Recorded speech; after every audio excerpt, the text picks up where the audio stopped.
alors fidèles téléspectateurs ñu ngi ci actualité Aliou Sow kon ñu tàmbali ko comme d'habitude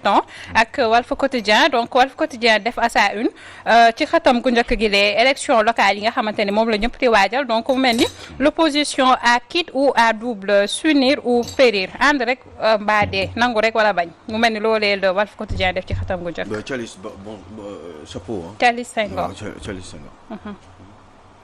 xaw ma mooy kan biir Walf Quotidien mais il est très bon. c'est waaw.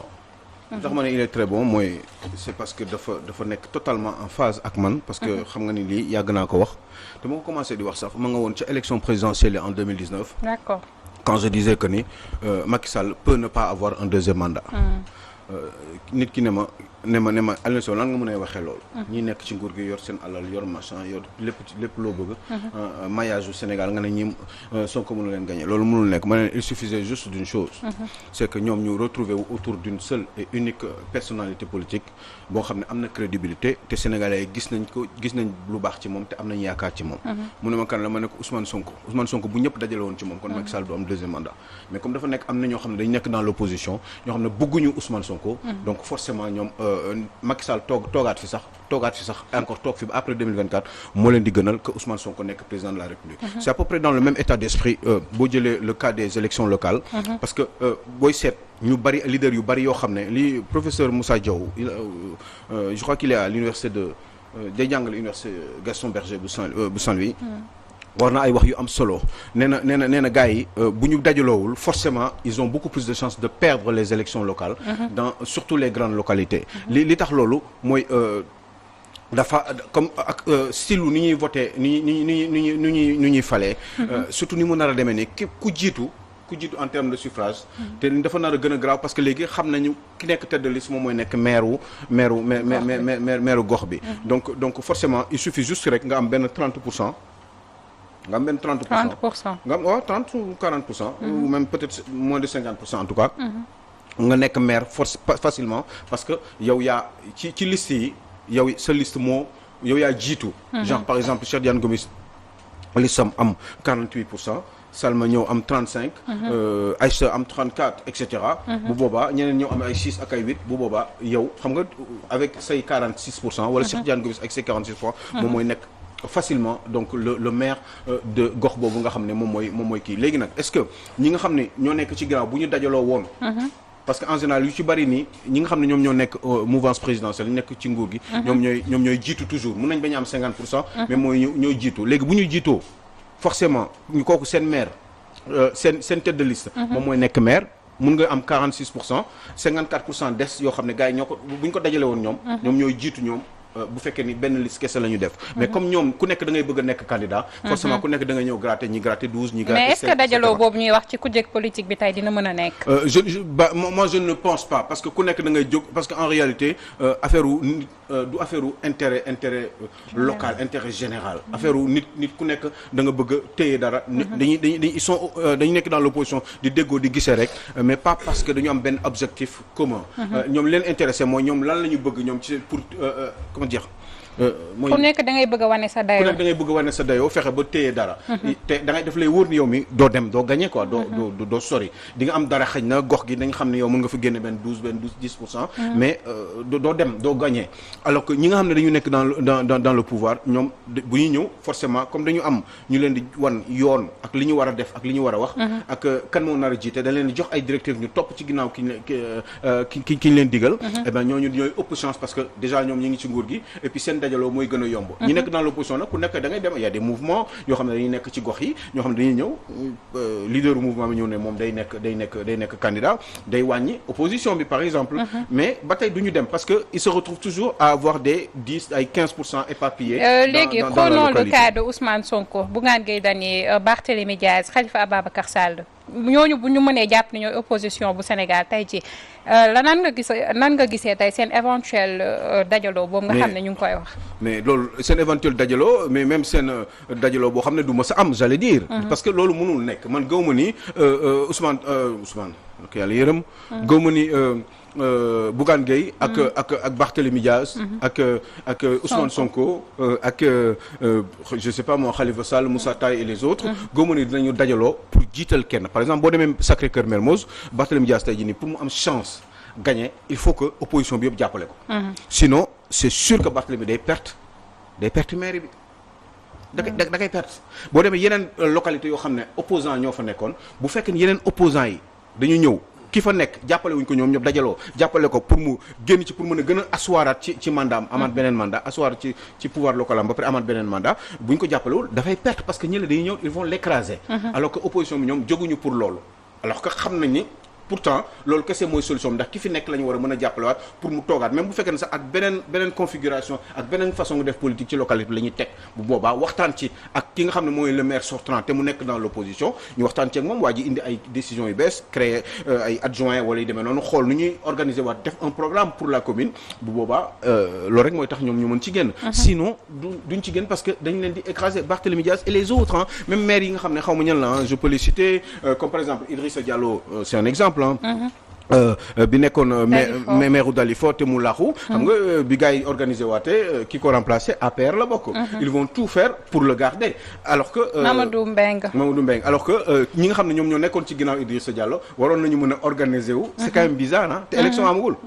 APR jël na foofu en tout cas la coalition gañ fexe nañu ba téye ko te élection amagul xam nga bu élection amee kon kenn waxatu ko alors que pourtant ils auraient pu s'organiser ñoom bu ñu dégg woon ci seen biir même avant élection di am ki war a remplacer feu Idrissa Diallo mu doon pourtant même foofu sax problème dina fa am parce que Mamadou Mbengue moo fa nekk maire mais Awa Niang aussi moom elle est de l'APR mais nee na que du fas yéene bàyyi ki nga xam ne moo di bu fekkee ni Awa Niang la waa kër Macky Sall jiital forcément il y a des chances que Mamadou Mbengue aussi mu dem et puis que définitivement kii wu Idrissa Thierno Fall mooy représenté Idrissa Diallo ak les autres duñ ci mës a génn et ça voudrait dire que ça sera définitivement terminé pour la coalition de l'opposition bi nga xam ne ñu ngi jóge woon ci taxawu Dakar te Idrissa Diallo fa Idrissa Diallo doon ko diriger. mais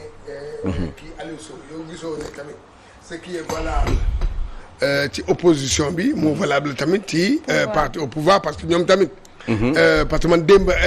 ci kii bi ci élection kii football bi foofu amoon na fa tamit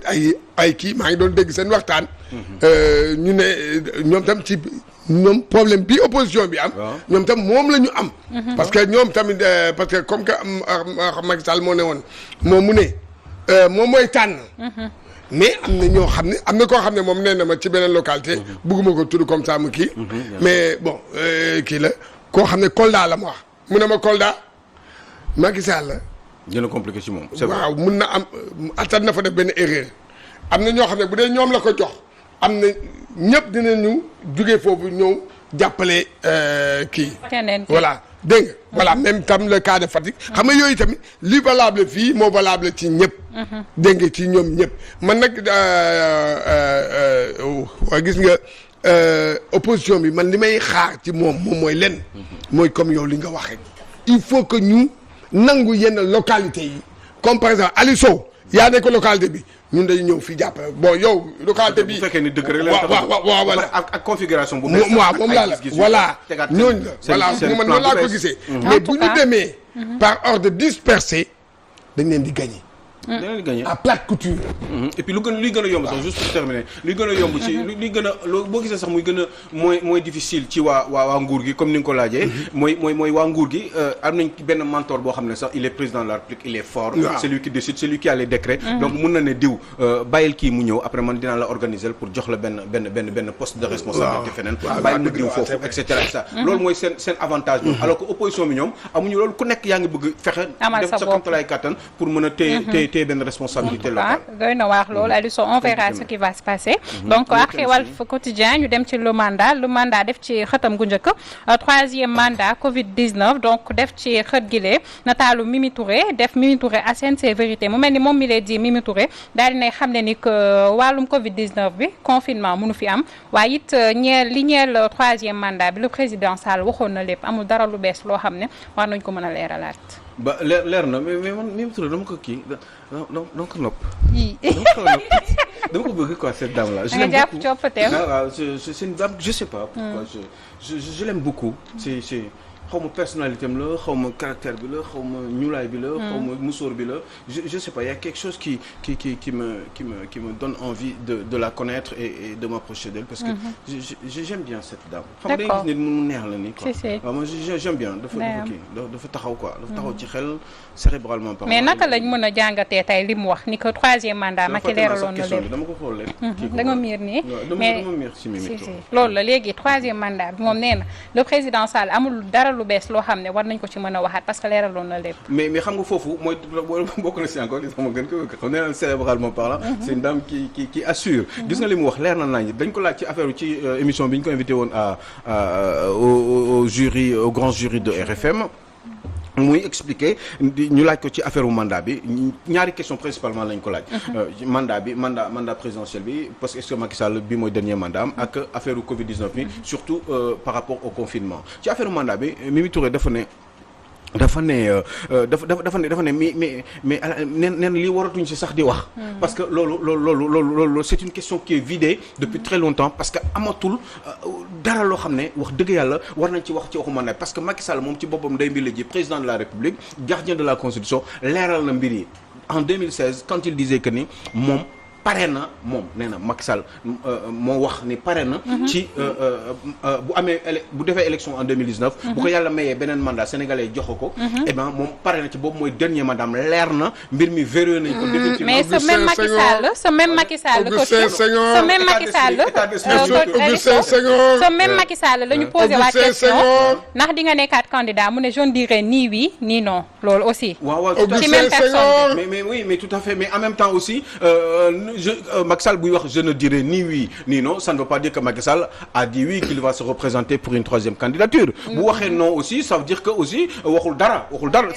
ne il ne va pas se présenter. mais xam nga comme je le dis souvent te bu ma amoon possibilité wax aussi dans un débat. Mimi Touré je dirais que ni est-ce que c'était wala am question bu ma koy posé dinaa ko ne mais est-ce que jariñoon na journaliste boobu posé woon ko question bi ci 31 décembre. est-ce que mu jaroon na mu koy laaj boobu parce que finalement laaj boobu jaru ko woon puisque amul woon foofu laaj boobu journaliste bi di ko posé naan ko est-ce que da ngay présenter pour une troisième candidature parce que journaliste boobu bi mu ko koy laaj war na mën a xam ni Macky Sall amul droit am un troisième mandat. nekkul woon ci poste am troisième mandat parce que leeraloon na ko moom sa njëlbeen. il suffisait juste de lui ramener son VAR et puis lui dire monsieur le président de la République lan nga xalaat ci lii. tegal ko benn 5 secondes wala 30 secondes. ne ko lii lan nga ci xalaat est-ce que lii moo nekk sa xel ba tey wala déet. maintenant après je pense que ni moi bu président. est-ce que ça n'a pas été inscrit ci protocole d'interview bi exprès ballon de sonde door ko moo tax des fois aussi je me dis que ni il faut faire attention dans ce qui se dit mais n'importe comment en tout cas ci état d'esprit comme moom la ñuy wax Mimi Touré moom xalaat nee na Macky Sall loolu débat boobu jeex na tàkk mi ngi suñu ginnaaw parce que leeral na ni Sénégal yëpp ni moom dootul def mais aussi Aïcha mais et si on avait la surprise de notre vie Macky Sall ñëw ne moom finalement à la fin moom mosul wax ni day nekk candidat wala du ko nekk et que c'est terminé et que moom heure bu ko neex la lay wax ni heure bu ko neex mais il n'est pas obligé de préparer son dauphin ou peut-être qu'il le prépare silencieusement sans être obligé de le dire à personne parce que kenn mënul wax tey jii nii Macky Sall day def un troisième mandat kenn mënu ko avouer kenn mënul ne ci xolam moom rek ko xam nekk ci xolam moom rek ko xam kenn mënul dire le contraire donc aussi. moi je pense que waruñu woon sax je crois que li Mimi Touré wax ci benn côté de waruñu woon sax di ko waxtaanee je crois que bu ñu génnee suñuy xalaat ci yeneen la ñu waroon concentré wu mais pas forcément sur une éventuelle troisième candidature parce que loolu mënuñu ci wax te parce que ndey mbi la ji moom déjà am na lu mu waxoon bi mu nekkee ci premier mandat am donc léegi nii mais Aliou il a le droit de Aliou man comprendre naa la yow waaye dafa am lu fi xam nga dafa am lu fi amoon moo tax nit ñi di revenir souvent ci loolu. xaaral c'est le cas de Wade. xam nga man foofu laay waxee xam nga boo gisee gars yi di ci wax ni de dëgg la de Macky Sall moom kii rek moom am na lu mu waxoon. mais dama ne waxoon ba léegi jógee aussi. loolu laa lay wax. musul wax leneen musul wax ne day nekk candidat waaye nag am na ku fi waxoon après jógee ci. mais pourquoi ki la wax ni Macky Sall il fera la même chose. non loolu laa lay wax non doo dégg dama ne la man li ma la wax dama ne man néew ma ba léegi dama ne am na lu fi amoon ba tax na léegi maanaam mode la léegi au Sénégal seen xel moo dara loolu moo tax boo gisee Sénégal du question dara de dafa mel ni loo xam ne rek léegi dafa nekk à la mode. moo tax ma ne ñun Sénégal avancé wuñu parce que bu ñu avancé woon dëgg bu ñu avancé woon dëgg Cheikh Yane waroon nañu mën a toll ci benn niveau de maturité boo xam ne daf ñuy permettre ñu xam ñun bu fekkee ne Sénégal yi bëgguñu un troisième mandat ci kenn bëgguñu ko woon Ablaye Wade ils l'ont prouvé buñ ko bëggul ci Macky Sall bu fekkee ni conseil constitutionnel bi nga xam ne moo téye réew mi mooy dogal nee na Macky Sall day nekk troisième mandat mais jarul xuloo buñu demee Sénégalais yi y'a que le Sénégal waxtu wi mu ngi ñuy waaj a xoj te Mamour Cissé ñoom ils peuvent décider mu mel ni Mamour Cissé mi leen di ancien ministre d'État wax na ay kàddu yu am solo fii ci réew mi quotidien donc mu mel ne biral na ay kàddu jëmale ci le docteur Dion bi nga xamante ni Abdoulaye Diouf Sarr daf ko porté plainte donc mu mel ni xamle na ni que tey jii docteur Dion bu nekkoon en Europe radié nañ ko bu yàgg dem na sax bay traité ñi nga xamante ne ñoo di sénégalais yi indiscipliné nee na ko ay hypocrite nañ ñi nga xamante ne aussi ñoo di les non vaccinés waruñu dem fële nga xamante ne moo di màggal de Touba mu mel ne nekk na autant de révélation wala de parole yu nga xam ne biral na ko fii ci réew mi quotidien. Oui, c'est vrai, on l'a mis en une du quotidien Rewmi, Mamour Cissé. C'est vrai que li mu wax en grande partie je suis d'accord, mais mon problème c'est que quand je vois Mamour Cissé parler, eh bien moi je pense tout de suite et encore une fois à la SIDEC. Je pense xam nga mënuma ko muñ xam nga mënuma muñ parce que quand je le vois je peux être mais mon ennemi man sama ennemi sax mën naa d'accord moom même un assassin je suis capable d'écouter un criminel quelqu'un qui a tué un parent à moi je suis capable de l'écouter pour comprendre dans le fond ana lu tax mu def ko c'est yooyu man ba pare Aliou Sow temps yi il est très présent li muy wax bëri na maa ngi xalaat ni li muy wax temps yi moom Mamour il parle beaucoup pourquoi il parle xam nga kii nii pourquoi mu jékki-jékki rek ñëwaat mais moi je pense que Mamour Cissé il ne devait plus parler Sénégalais vous savez pourquoi je dis ça amul benn clin d'œil buñ ko def mais évidemment que si parce qu'ils sont toujours dans ces calculs moo tax ma ne la même bu fekkee li muy wax en partie dëgg la les Sénégalais sont hypocrites je l'ai toujours pensé les Sénégalais ne disent pas la vérité je l'ai toujours pensé ça ne veut pas dire que tous les Sénégalais sont comme ça je parle pour les gens qui sont intelligents mais pas forcément pour ceux qui font semblant d'être intelligents alors qu'ils ne le sont point je dis juste une chose c'est que Mamour Cissé moom ci boppam moom warul waxati parce que lu tax ma ne warul waxati parce que xëy na peut-être Sénégalais yu ci bari xamuñu ko xam nga Mamour Cissé moo doon le directeur moo doon le liquidateur ñi nga xam ne moom lañ joxoon SIDEC mooy société bi doon gérer cinéma yi la société industrielle de distribution et d'exploitation cinématographique société boobu tubaab yee ko moomoon avant indépendance bi ñu ñëwee bi ñuy dem ñu bàyyil ko seen employés yi état bi fexe ba téye ko ba def ko une société nationale di koy diriger di teg ay ñoom Moustapha Ndiaye ñoom ñëpp ay yu bari ñoo nekkoon nañ DG bi ay waa Thiès ak yi demee noonu diriger woon nañ ko moomoon ay stade ak moom ay cinéma Amitié am ay Plaza Paris Liberté Al Akbar El Mansour mais si je m'arrête à El Mansour ki doon liquidateur bi kii la woon xam ngeen cinéma El Mansour kan moo ko moom léegi suuf soosu ak kii bi ñu def ko centre commercial di ko loué di ci dundee kan moo ko moom Mamour Cissé ak yeneen cinéma luxe bi nekk fi ñuy defee défilé yi ceetu station boobu kan moo ko moom xam nga ñu séddoo ko pàccoo ko ñoom ci seen biir ñi nga xam ne ñoom ñoo doon à la base ñoo fa nekkoon vous savez pourquoi je dis ça parce que mon papa a été responsable de la distribution de la SIDEC j'ai les dossiers de la SIDEC nii ci sama loxo A ba Z xam nga nag xale yi il faut ñu màgg l'histoire est un témoignage donc repose sur la vérité et la vérité elle est belle Mamour Cissé quand elle est nue dëgg bu setee wet dafay rafet kon ñii waratuñu wax parce que ñii à la base ñoom ñii ak ñeneen ñu mel nii en général li ñuy traité sénégalais yi ñoom loolu la ñu ñoom mais li mu wax sax dafa rëy qui parle li mu wax dëgg la Sénégalais yi dafa mais de là à dire que docteur Niang bu nekkoon en Europe dañ koy ràññee aussi parce que ce n'est pas vrai li muy wax dara du ci dëgg loolu moom gis nga ci dëkku démocratie yi da ngay wax sax ñu lay gën a encourage ñi jiite yi la jege yi jéem a xool yow nan la ñu war a def pour xam lan la ñu xamul ñoom ñi jiite pour mën a def ay réparations éventuellement loolu la lanceur d'alerte yi surtout pour un concerné quelqu'un qui est dans le métier boo xam ne dafa joxe ay xalaatam kooku nga ne da nga koy dàq kooku boo ko dàqee ñun on a des problèmes de médecins kooku ñu xanaa da ñu bëgg a sànq mais kii daf ñu amal njëriñ kii docteur Niang bi moo ëpp njëriñ Mamour Cissé docteur Niang bi je suis sûr que jëlul alalu jàmbur. màggalu Touba bi mu ne ku vacciné wul waroo caa dem nag. ku vacciné wul waroo caa dem moom mooy loolu moom mais suñu vaccin yi motul. bon dinañ si ñëwaat. Mamour Cissé il faut savoir vous taire. dinañ si ñëwaat Aliou Sow ñu lay jaajëfal bu baax si liggéey bu mucc ayib bi.